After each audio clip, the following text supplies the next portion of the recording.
Hello doctor साहब, मेरा नाम है रूमा गुप्ता और मैं ग्रेजुएट कर चुकी हूँ। मेरा सवाल है कि अगर एक मुस्लिम लड़का और एक हिंदू लड़की शादी करे और अगर ऐसा हो कि वो मुस्लिम लड़का हिंदू लड़की के घर में नमाज पढ़े और वो हिंदू लड़की उसके घर में जाकर पूजा भी करे, तो ये क्या जायज़ है या नाजायज़ है?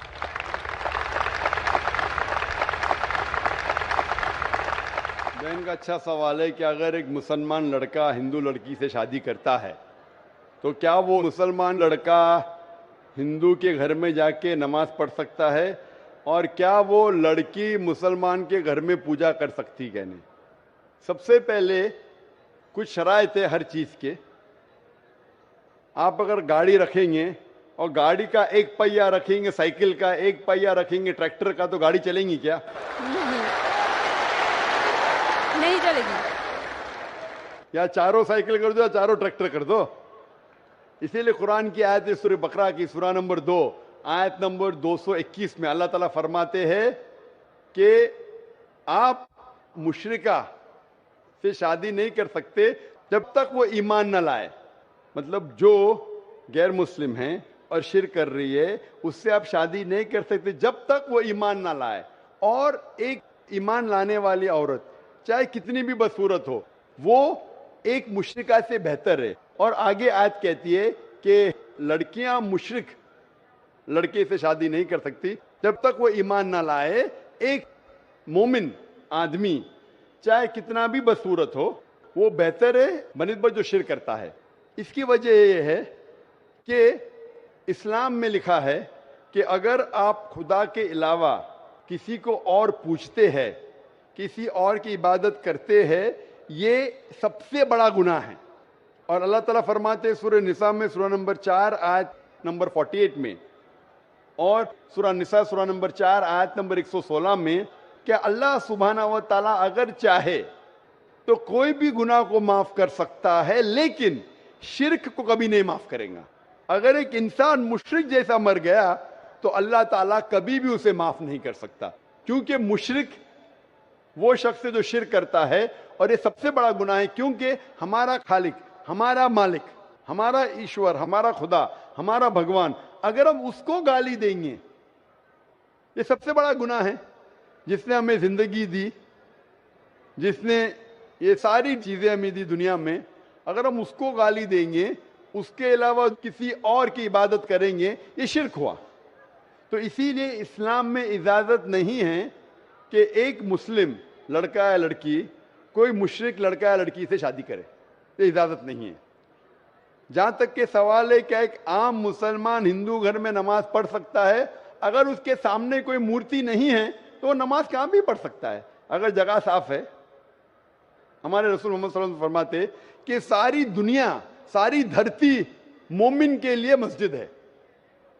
यानी सारी दुनिया आप कहां भी नमाज पढ़ सकते, देखना चाहिए कि साफ है, आप नमाज पढ़ सकते। तो ये आप जाके अगर हिंदू का घर में जाते हैं और वह साफ है, कोई मूर्ति आगे नहीं है, तो नमाज पढ़ने में कोई हर्ज नहीं है। जरूरी नहीं है कि आपको शादी करना चाहिए फिर आप नमाज पढ़ सकते, शादी करने की जरूरत नहीं है। नमाज पढ़ने के अगर साफ जगह है तो कोई हर्ज नहीं। इसीलिए शादी के लिए शर्त है कि दोनों का ईमान हो। और अगर आप हिंदू मजहब पढ़ेंगे तो हिंदू मजहबी किताब में भी यही लिखा है जो मैंने पहले पेश किया, पहला जो सवाल था भाई साहब का, और मैंने कहा कि हिंदू मजहब में भी यही लिखा है, ना तस्य प्रतिमास्ति, उस ईश्वर, उस भगवान, उस खुदा का कोई अक्स नहीं, कोई मूर्ति नहीं, कोई फोटोग्राफ नहीं, कोई पेंटिंग नहीं, कोई पोर्ट्रेट नहीं, कोई आइडल नहीं, कोई स्टैच्यू नहीं।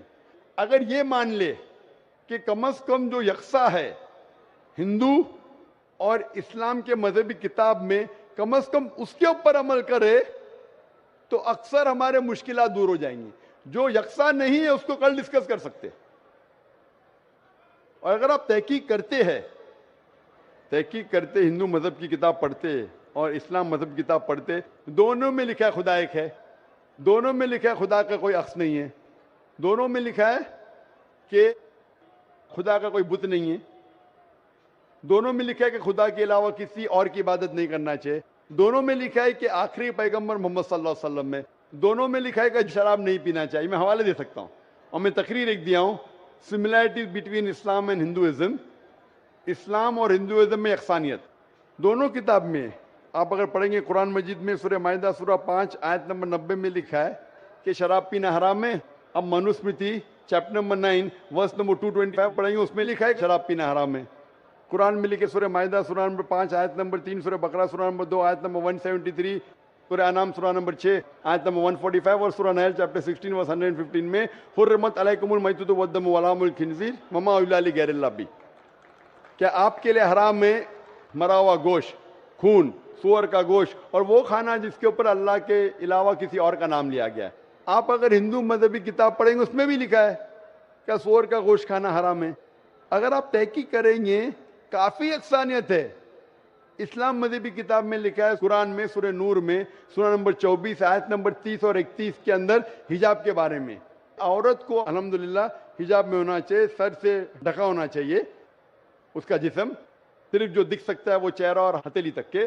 آپ اگر ہندو مذہب کتاب پڑھیں گے رگ وید بک نمبر 8 میں لکھا ہے اور رگ وید بک نمبر 10 میں بھی لکھا ہوا ہے کہ عورت کو اپنے سر کے پلوں کو ڈالنا چاہیے چہرے پہ. رگ وید میں بھی لکھا ہے کہ جب مرد کو دیکھے تو نظر نیچے کرنا چاہیے. یہ قرآن مجید میں لکھا ہے سورہ نور سورہ نمبر 24 آیت نمبر 30 اور 31 کہ جب بھی کوئی خاتون مرد کو دیکھتی ہے جو اس کا شوہر یا قریب رشتہ دار نہیں ہے, اور جب بھی کوئی مرد کوئی عورت کو دیکھتا ہے اور قریب رشتہ دار نہیں ہے تو اسے نظر نیچے کرنا چاہیے. تو اس طریقے سے آپ تحقیق کریں گے جو یکسانیت ہے اس کے اوپر تو عمل کرو. تو یکسانیت ہندو اور اسلام مذہب میں جو مذہبی کتاب میں لکھا ہے, لیکن افسوس کی بات ہے کہ مذہب کے ٹھیکیدار یہ چیز کا ذکر ہی نہیں کرتے. کیوں؟ اسی لیے میں حوالے دیتا ہوں. میں کوئی عالم نہیں ہوں, میں کوئی پنڈت نہیں ہوں, میں اپنے آپ کو طالب علم کہتا ہوں, لیکن میں ہمیشہ حوالہ دیتا ہوں. تو کسی کو بھی شک ہے, کسی کو بھی شبہ ہے تو گھر پہ جا کے چیک کر سکتا ہے, یا انٹرنیٹ پہ جائیے, آپ ٹائپ کرو, وید بھی انٹرنیٹ کے اوپر ہے, قرآن بھی انٹرنیٹ کے اوپر ہے, ٹائپ کرو, ریفرنس ٹائپ کرو, آپ کو حوالہ مل جائے گا. تو اسی لیے گاڑی چلنے کے لیے دونوں کا جو رولز اینڈ ریگولیشن ہے وہی ہونا چاہیے. اسی لیے دونوں لوگ مومن ہونا ضروری ہے. Hope that answers the question.